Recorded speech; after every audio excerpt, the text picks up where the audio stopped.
Hello, everyone. Steve here.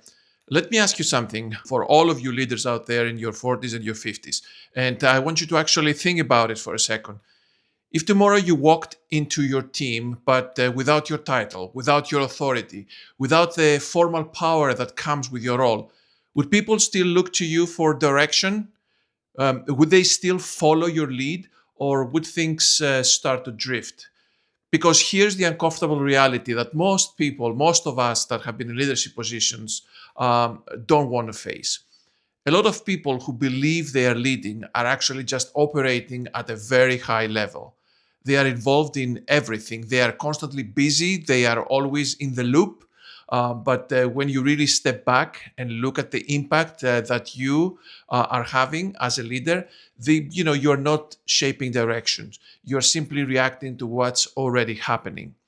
And in this video, I'm going to break that down clearly. And more importantly, I'm going to walk you through three specific shifts you can make today that will fundamentally change how you show up from someone who manages work to someone who actually leads outcomes.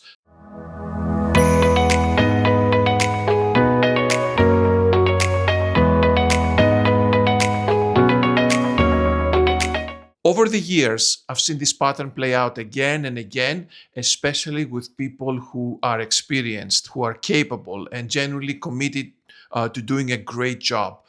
They step into leadership roles, and instead of elevating how they operate, they simply continue doing what made them successful before, just at a bigger scale. They stay close to every issue. They remain deeply involved in day to day execution, and they feel a constant need to stay on top of everything that's happening around them because that gives them a sense of control. The problem is what feels like control is often just disguised overload. You end up becoming the person everyone relies on, the person who gets pulled into everything, the person who is always needed. And while that might feel important to you, it also means that nothing really moves without you. And that is not leadership, my friends. That is dependency. There is a very clear line that separates operators from leaders, and it comes down to this. Operators focus on staying involved in the work. Leaders focus on shaping how the work happens and where it is going. If your value comes from how much you personally contribute, you're still operating. So let's break this down into something practical. There are three shifts that change everything, and once you see them, you won't be able to unsee them. So the shift number one is stop solving problems, start defining them. Most people believe that leadership is about having answers. They think that when something goes wrong, their role is to stop in quickly, understand what's happening, and help resolve it. And in the short term, that works. It feels productive. It also may feel helpful, and it reinforces the idea that you're adding value. But over time, it creates a pattern where you become the person who is expected to solve everything. And your team becomes conditioned to bring problems to you rather than think through them themselves. What leaders do differently is not that they ignore problems, it is that they approach them from a completely different level. Instead of asking, how do we fix this quickly? They step back and ask, why does this problem keep showing up in the first place? They look beyond the immediate issue and start examining the system behind it. They want to understand whether this is an isolated incident or a symptom of something deeper, a broken process, unclear ownership, or a gap in how decisions are being made. Because if you solve the symptom without addressing the cause, you're guaranteeing that the same problem will come back again. And every time it does, it will pull you right back into the same cycle. What to do instead? The next time something lands on your desk, resist the instinct to jump in and fix it. Take a moment and ask better questions. Ask where the breakdown actually happened. Ask what allowed the situation to occur. Ask what needs to change so that this doesn't repeat itself. Your role is not to be the fastest problem solver in the room. Your role is to make sure the problem doesn't need solving again. Shift number two, stop being busy, start being decisive. This is one of the biggest traps, especially for people who are driven and take pride in their own work. Being busy can feel like progress. When your calendar is full, when you're constantly moving from one meeting to another, when there's always something demanding your attention, it creates the impression that you're being effective. But if you look closely, a lot of that activity is not actually moving anything forward. It is simply maintaining motion. The real job of a leader is not to be present in everything. It is to create clarity where there is uncertainty, and that comes down to decisions. When decisions are delayed, teams slow down.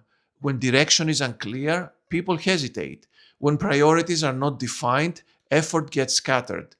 And in many organizations, the biggest source of inefficiency is not the lack of effort, it is lack of clear, timely decisions.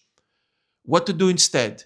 When something comes to you, instead of getting pulled into extended discussions or additional analysis, step back and identify what decision is actually needed. Ask yourself what is truly at stake here if you move forward versus if you wait. Then you make the call. It may not be a perfect call, but it will create the momentum, and momentum is what allows teams to progress. Your team does not need you to be involved in every conversation. They need you to remove ambiguity so they can move with confidence. Shift number 3, stop doing the work, start building the system. This is where the real transition happens, my friends. And it is also where most people struggle the most, including myself when I went through it. Because the skills that got you into leadership role are often based on your ability to deliver, to execute, and to produce high quality work yourself. So when you step into a bigger role, the instinct is to continue doing exactly that, just across more areas, across more projects. The problem is that this approach does not scale. At some point, your effectiveness is no longer measured by what you personally complete, but by what your team is able to deliver when you're not there. Leaders understand that their responsibility is not to be at the center of the execution, but to design an environment where execution can happen consistently and effectively without their constant involvement and presence. That means thinking in terms of systems rather than tasks. It means creating clarity around roles and responsibilities, defining processes that tend to reduce the confusion, and ensuring that expectations are understood without needing constant reinforcement. What to do instead? Start looking at your work through a different lens. Instead of asking, how do I get this done? Begin asking, how does this get done without me? Look for patterns in the work that repeats itself. Identify areas where ownership is unclear or where people rely on you to move things forward. Then build structure around them. Because the true test of leadership is not how much you can handle, it is how well things function when you step away. If you're feeling stretched, constantly pulled into issues, and unable to step back from the day to day, it is not a sign that the role is too big. It is a sign that you are still operating at the level that got you there. And that level, while it worked before, is no longer sufficient for where you are now. Leadership is not about increasing your effort. It is about changing where your effort is applied. So here's what I want you to do. Don't try to change everything at once. Pick one of these 3 shifts that I just mentioned and try to apply it deliberately over the next few days. Pay attention to how it changes your interactions, your workload, and the way your team responds. Because once you make that shift, you will start to notice something important. You're no longer needed in everything. And that is exactly the point. And I am genuinely curious, which of these 3 do you recognize in yourself the most right now?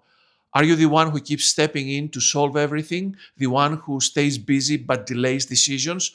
Or the one who still holds on to the work? Drop it in the comments for me. Till next time, take care.